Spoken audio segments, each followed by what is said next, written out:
As she regained consciousness, the first sensation that greeted her was the hard surface pressing against her back, accompanied by a throbbing pain in her left leg.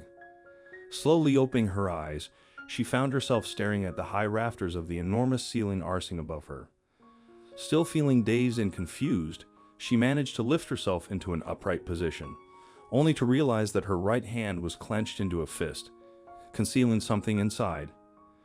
Ellie Farnfield, a 27-year-old London resident, taught fitness classes and pursued studies to become an acupuncturist in her free time. Her daily commute from Red Hill, Surrey, to London, Victoria was routine. However, everything changed abruptly. What was most alarming was that Ellie had no recollection of the events. Known for her excellent health, Ellie needed to maintain peak fitness for her role as a fitness instructor at Rabble, a social fitness club. Rabble's concept involved incorporating team games into fitness routines suitable for individuals of all ages and fitness levels. Until that fateful day, Ellie had never shown any signs of health issues or disorders. On one seemingly ordinary evening in November, Ellie waited for a train along with hundreds of other commuters. She hoped it would be on time, as she didn't want to miss her class. She loved her job, especially seeing the people who attended her sessions undergo personal transformations as she guided them on their journey to fitness. However, what Ellie didn't know was that she was to undergo a transformation of her own that very evening. Finally, the train arrived, and she stepped off the platform, through the doors, and into the human crush inside. She greeted the conductor with a smile and pushed past the throngs of people. At this hour, all the seats on the train were already taken, so she found a place by the window beside the other strap-hangers and braced herself for the train's departure. The train started to slowly roll forward, and the tide of commuters swayed backwards, intensifying the crush of people in the back. Ellie took a sip from her water bottle and marveled at the convenience of it all. What would normally be an hour-long trip by car would take just 28 minutes by train. In just 28 minutes, Ellie would arrive at her destination, or so she thought. After about 10 minutes, Ellie began to feel strange. Her mouth started to feel dry, and she was extremely thirsty. She became aware of a crushing headache that felt like an elastic band wrapped around her head above her ears, a tightening sensation. The sensation started to spread to other parts of her body, and her arms started to tingle. Ellie felt lightheaded and claustrophobic as a wave of nausea rose from the pit of her stomach, leaving a metallic taste in her mouth. At first, she thought her blood sugar was low. She knew she shouldn't have skipped lunch. She held on to the metal railing to steady herself. There was nothing she could do. She was on a crowded train and prayed the feelings would pass. Suddenly, Ellie's vision started to blur, and she heard a whooshing sound in her ears. The darkness and dizziness crept from the corners, growing larger and darker.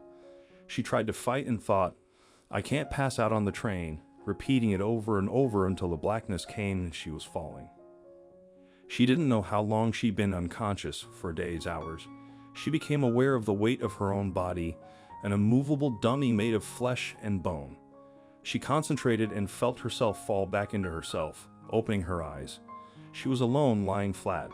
She lifted herself into an upright position and opened her right hand, and something fell out. Ellie immediately scrabbled for her phone and purse, hoping and praying that nothing had been stolen while she was unconscious.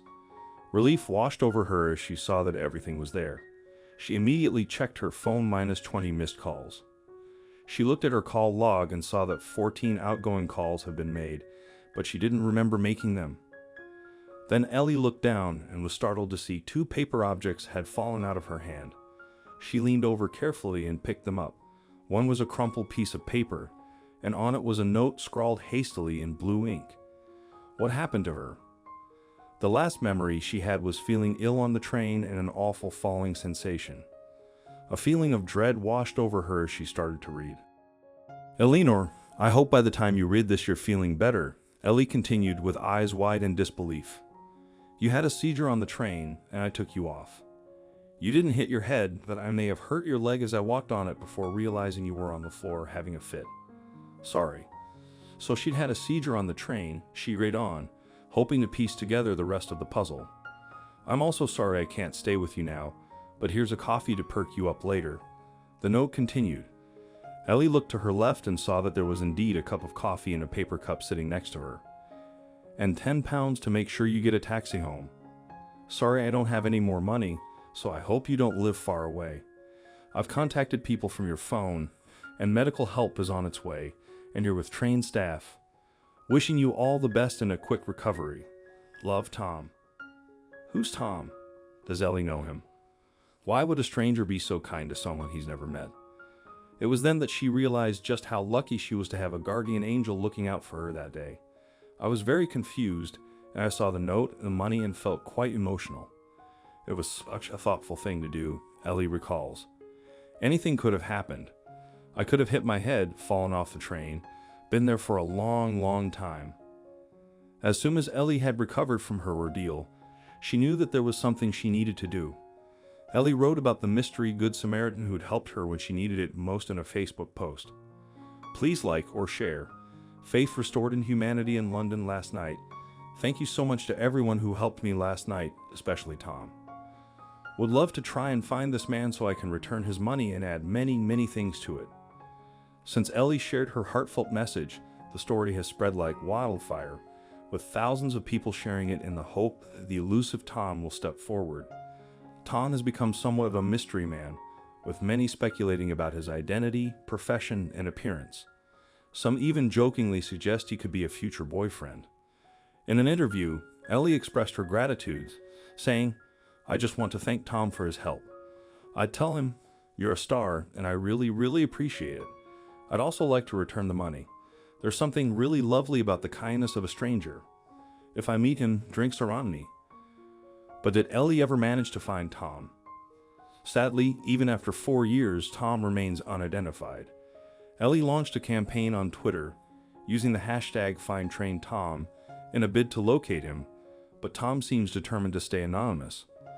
Southern, the train operator, acknowledges Tom's act of kindness, stating, this would have been a frightening experience, but thanks to our Good Samaritan, this young lady woke up in good hands with a taxi fare home.